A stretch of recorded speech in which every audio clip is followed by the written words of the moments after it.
हर हर महादेव दोस्तों, आप सुन रहे थे मेरे साथ मैं तेरी हीर भाग 4। कॉलेज से निकलकर मुन्ना बाहर आया। हमेशा की तरह वंश उसका बाइक लेकर इंतजार कर रहा था। मुन्ना आकर उसके पीछे बैठा तो वंश ने कहा, क्या हुआ, सब ठीक है? राजन के इरादे हमें कुछ ठीक नहीं लग रहे। इस साल कॉलेज के इलेक्शन में वह भी अपना नाम दे रहा है, मुन्ना ने कहा। हाँ तो देने दो, उसने अगर तुमसे हारने का मन बना लिया है तो फिर कोई क्या कर सकता है, वंश ने बाइक स्टार्ट कर आगे बढ़ते हुए कहा। तभी राजन अचानक से सामने से अपनी जीप लेकर निकला। वंश को अचानक ब्रेक लगानी पड़ी तो राजन के साथ बैठे लड़के हंसने लगे और राजन ने कहा, ध्यान से मिश्रा जी, कहीं फॉर्म भरने के लिए हाथ ही ना बचे। इसकी तो मैं। वंश ने जैसे ही बाइक से उतरने की कोशिश की, मुन्ना ने उसके कंधे पर हाथ रखकर उसे रोक लिया और कहा, जाने दो उसे। राजन अपनी जीप लेकर वहां से निकल गया तो वंश ने कहा, क्या यार मुन्ना, क्यों रोका मुझे? उसकी तो मैं ऐसी हालत करता ना, बाद में याद रखता वो जिंदगी भर। हर समस्या का हल लड़ाई झगड़ा नहीं होता है वंश। अब चलो, बड़े पापा ने आज घर पर बुलाया है, मुन्ना ने कहा तो वंश ने बाइक स्टार्ट की और घर जाने वाले रास्ते की तरफ बढ़ा दी। वंश मन ही मन थोड़ा परेशान था, कहीं पार्टी वाली बात के बारे में उसके पापा को पता न चल गया हो। दोनों घर पहुंचे तब तक शिवम, सारिका और बाबा भी आ चुके थे।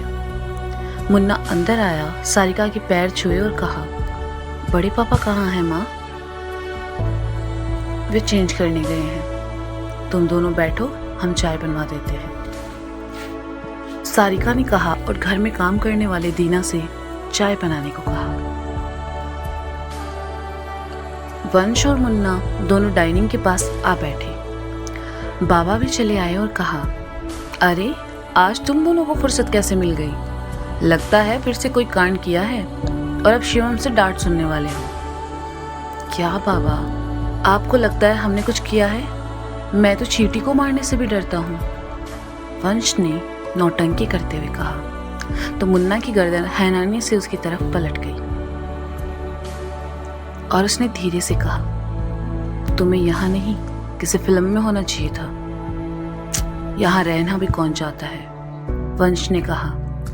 इतने में सारिका आ गई और तीनों के सामने चाय रखते हुए कहा, अच्छा मुन्ना, आज सुबह तुमने जिसे भेजा था उसे वहां खाना पकाने का काम मिल गया है। जैसा आपको ठीक लगे बड़ी माँ, मुन्ना ने कहा। कुछ देर बाद शिवम आया तो उसे देखकर सब शांत हो गए। आई भी चली आई और सारिका ने उन्हें भी चाय दे दी। मुन्ना ने शिवम को देखा और कहा, बड़े पापा आपने बुलाया था? हाँ मुन्ना, तुमसे कुछ जरूरी बात करनी थी। अगले हफ्ते दिवाली है और काशी के कॉलेज की छुट्टियां भी हो जाएगी, तो हम चाहते हैं कि तुम जाकर उसे घर ले आओ। इंदौर में तुम्हारी नाना नानी भी हैं, उनसे भी मिलते हुए आना, शिवम ने कहा। इंदौर का नाम सुनते ही वंश की आंखों में चमक आ गई। कुछ वक्त के लिए ही सही उसे बनारस से बाहर जाने का मौका मिलेगा। उसने मुन्ना के कहने से पहले ही कह दिया, हाँ हाँ पापा, मैं और मुन्ना वहां चले जाएंगे। तुम क्यों जाओगे? शिवम ने थोड़ा सख्त स्वर में पूछा। वो मुझे भी तो नाना नानी से मिलना है ना, और फिर इतना लंबा सफर है, मुन्ना अकेले बोर हो जाएगा, है ना मुन्ना?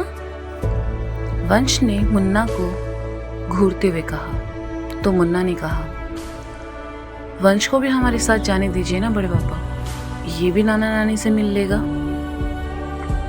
ठीक है, तुम दोनों ही चले जाना, हम टिकट करवा देंगे, शिवम ने चाय पीते हुए कहा। टिकट क्यों करवाओगे?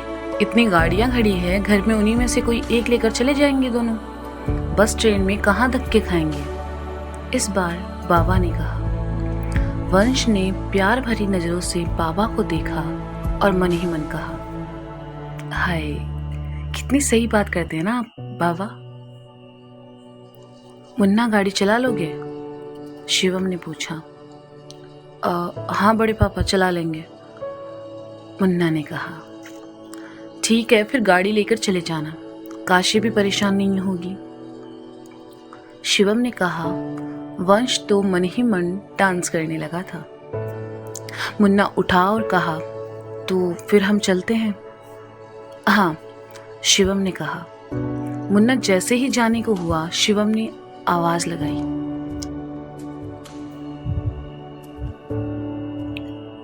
जाने से पहले ये दाढ़ी कटवा लेना, बड़े भाई हो काशी के, जरा सलीके से जाओ, शिवम ने कहा। तो सारिका, वंश, आई और बाबा चारों एक साथ मुन्ना को देखने लगे, क्योंकि जब से उसे दाढ़ी आनी शुरू हुई थी, मुन्ना ने कभी क्लीन शेव नहीं किया था, ना ही दाढ़ी को कटवाया था, बस कभी कभी ट्रिम कर लिया करता था। चारों मुन्ना के जवाब का इंतजार कर ही रहे थे। वंश तो बाबा से शर्त भी लगा चुका था कि मुन्ना दाढ़ी नहीं कटवाएगा। कुछ देर खामोश रहने के बाद मुन्ना ने कहा, और वहां से चला गया। अब बस देखना ये था कि मुन्ना शिवम की बात मानता है या नहीं। शिवम के घर से निकलकर मुन्ना अपनी बाइक लेकर घर की ओर चल पड़ा। बाइक सीधे चल रही थी कि मुन्ना ने उसे 80 घाट जाने वाले रास्ते की ओर मोड़ दिया। बाइक आकर 80 घाट के सामने रुकी। मुन्ना सीढ़ियां उतरते हुए नीचे घाट पर चला आया। शाम हो चुकी थी और सूरज डूबने वाला था। अपनी लालिमा से उसने 80 घाट की उस शाम को और खूबसूरत बना दिया था। मुन्ना आकर सीढ़ियों पर बैठ गया। उसने देखा दिन भर चलने वाली सभी नौका किनारे आ रुकी है। कुछ नौका चालक अपनी मंडली बनाकर बैठे हैं और पान बीड़ी का स्वाद ले रहे हैं, तो कुछ अपनी दिन भर की पूंजी जमा जो इकट्ठा हुई है उसे गिनने में लगे हुए हैं। सामने ही गंगा का पानी अपने लय में बहता जा रहा था, शांत और मन को सुकून पहुंचाते हुए। मुन्ना की जिंदगी में कुछ खास चीजें थी, जिनमें से एक था बनारस और यहाँ की शामें। वह अक्सर यहाँ आकर बैठ जाया करता था। सूरज धीरे धीरे डूबने लगा, जैसे कोई दुल्हन आहिस्ता आहिस्ता अपना चेहरा अपनी घूंघट में छुपाती है। घाट के आसपास की लाइटें जल उठी। हल्का अंधेरा हो चुका था और मुन्ना खामोश बैठा उस डूबते सूरज को देख रहा था। कुछ ही दूर 2 सीढ़ियां छोड़कर बैठा नाविक गुनगुनाने लगा और मुन्ना का ध्यान उस पर चला गया। मन बावरा देखे तेरी राह रे, मन बावरा देखे तेरी राह रे, मुझको ना आस कोई बस तेरी चाह रे, मन बावरा देखे तेरी राह रे। नैनन बसे तोरी नैया सी अखियां, नैनन बसे तुरी नैया सी अखियां, अब तू ही लगा पार रे, मन बावरा देखे तेरी राह रे। नाविक ने जो लाइंस गुनगुनाई वो मुन्ना को बहुत अच्छी लगी। वह ध्यान लगाकर उन्हें सुनने लगा। नाविक भी अपनी ही मस्ती में गुनगुनाता जा रहा था। जब उसने मुन्ना की तरफ देखा तो झेंप गया और कहा, का भैया, क्या हुआ चचा, गाइए ना, बहुत अच्छा गा रहे हैं, मुन्ना ने कहा। अरे नहीं बबुआ, हम तो बस ऐसे ही गुनगुना रहे थे, नाविक ने कहा।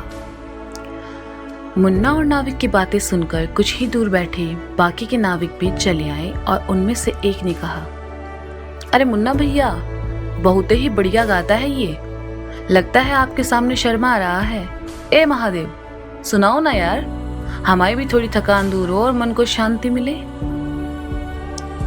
सुनाइए ना, मुन्ना ने कहा। तो महादेव सामने बहते पानी को देखते हुए गुनगुनाने लगा, लेकिन इस बार उसका सुर और आवाज तेज थी और उतनी ही प्यारी भी।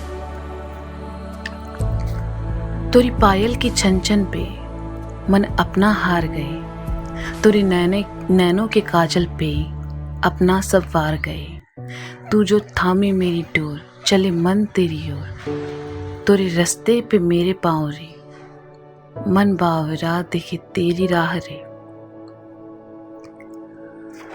महादेव का गाना सुनकर सब उसमें खो से गए। जब महादेव रुका तो मुन्ना ने कहा, आप तो बहुत अच्छा गाते हैं, कहाँ से सीखा? बचपन से हमारी माताजी गाया करती थी, तब से ही हम इसे गुनगुनाते हैं। शाम के समय थक हार कर जब यहाँ बैठ इसे गुनगुनाते हैं तो सारी थकान पल में दूर हो जाती है बबुआ। महादेव ने कहा तो मुन्ना मुस्कुराने लगा। कुछ देर बाद सभी नाविक अपना अपना सामान लेकर वहां से चले गए। मुन्ना वहीं बैठा रहा। आरती के स्वर उसके कानों में पड़ रहे थे, लेकिन उन स्वरों को परे रख महादेव के गाए गीत की एक लाइन बार बार उसके कानों में गूंज रही थी। मुझको न आस कोई, बस तेरी चाह रे, मन बावरा देखे तेरी राह रे। मुन्ना ने अपने दोनों हाथों को सर के पीछे लगाया और वहीं सीढ़ियों पर लेटकर आसमान में टिमटिमाते तारों को देखने लगा। मुन्ना 23-24 साल का खूबसूरत जवान लड़का था, पर अब तक उसकी कोई प्रेम कहानी नहीं थी। कॉलेज में कई लड़कियां उसे पसंद करती थीं। कॉलेज के बाहर भी अक्सर लड़कियां उस पर बात करने से, उसके करीब आने से कोशिश करती थी, पर मुन्ना न जाने किस मिट्टी का बना था। वह हमेशा लड़कियों से दूर रहता था। ना ही उसकी जिंदगी में अभी तक ऐसी कोई लड़की आई थी जिसे देखकर उसका दिल धड़क उठे। आसमान में तारे देखते हुए उसने धीरे से अपनी आंखें मूंद ली और अस्सी घाट पर गूंज रही आरती के संवादों को महसूस करने लगा। मुन्ना को नजर आ रही थी सफेद चूड़ीदार सूट पहने एक लड़की, जो अपना दुपट्टा संभाले उसी घाट की सीढ़ियों पर लहराते हुए गोल गोल घूम रही थी। कभी उस लड़की के सुंदर पैर जिनमें चांदी की पायल चमक रही थी, कभी उसके कानों पर झूलते झुमके, तो कभी हाथों में खनकती चूड़ियां। मुन्ना एक अजीब सी कश्मकश में था कि आखिर ये सब क्या है। अगले ही पल उसे एहसास हुआ जैसे वह सफेद दुपट्टा उसे छूकर गुजरा हो। उसने अपनी आंखें खोली और उठकर बैठ गया। अपने आसपास देखा, दूर दूर तक कोई लड़की नहीं थी, ना ही कोई सफेद दुपट्टा था। उसी शाम उस घाट पर मुरारी और अनु घूमते हुए चले आए।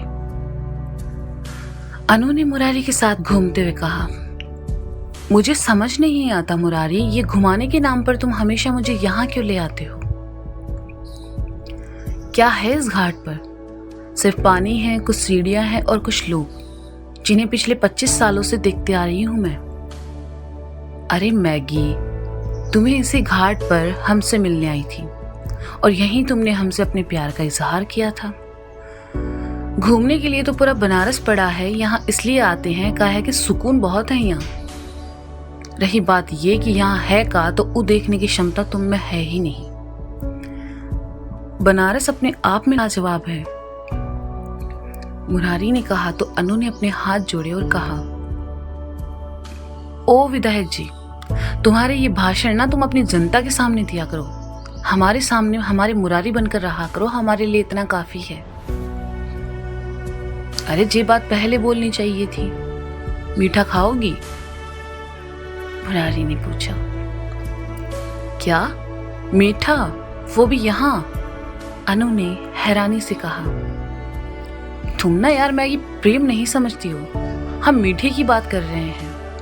कहते हुए मुरारी जैसे ही अनु के करीब आया, उसकी नजर कुछ ही दूर बैठे मुन्ना पर चली गई और उसने अनु से दूर होकर कहा, एक मिनट, जो मुन्ना ही आका कर रहा है? बेचारी अनु जो कि अच्छे मूड में थी, एकदम से उसका मूड खराब हो गया और उसने कहा, जब देखो तब तुम हमारे बेटे के पीछे क्यों पड़े रहते हो? अरे पीछे कहाँ पड़े हैं, वो देखो उधर। मुरारी ने अनु को मुन्ना की तरफ पलटते हुए कहा तो अनु ने देखा कि वह मुन्ना ही था और उसके मुंह से निकला, मुन्ना यहाँ क्या कर रहा है? पूछ कर आते हैं। मुरारी जैसे ही जाने लगा, अनु ने उसका हाथ पकड़कर उसे रोक लिया और कहा, ऐसे किसी प्राइवेसी में दखल देना सही नहीं है। जब वो घर आए तब पूछ लेना। अभी यहाँ से चलते हैं। कहाँ मैगी, अभी अभी तो आए हैं, मुरारी ने कहा। बिल्कुल, लेकिन मैं बाप बेटे को एक साथ यहाँ नहीं देख सकती। अब चलो। अनु मुरारी का हाथ पकड़कर उसे वहां से ले जाती है। जाते जाते मुरारी पलटा और कहा, हमारी विधायकी एक तरफ और इनकी ठकराई एक तरफ, महादेव बचाए। तो दोस्तों, ये था मैं तेरी हीर भाग 4। इसका अगला भाग आप जल्द ही सुनेंगे मेरे साथ। तब तक के लिए शुक्रिया, बाय बाय। अपना ख्याल रखें और सुनते रहें मैं तेरी हीर। हर हर महादेव। और हाँ, कहानी आपको कैसी लग रही है कमेंट सेक्शन में ज़रूर बताएं।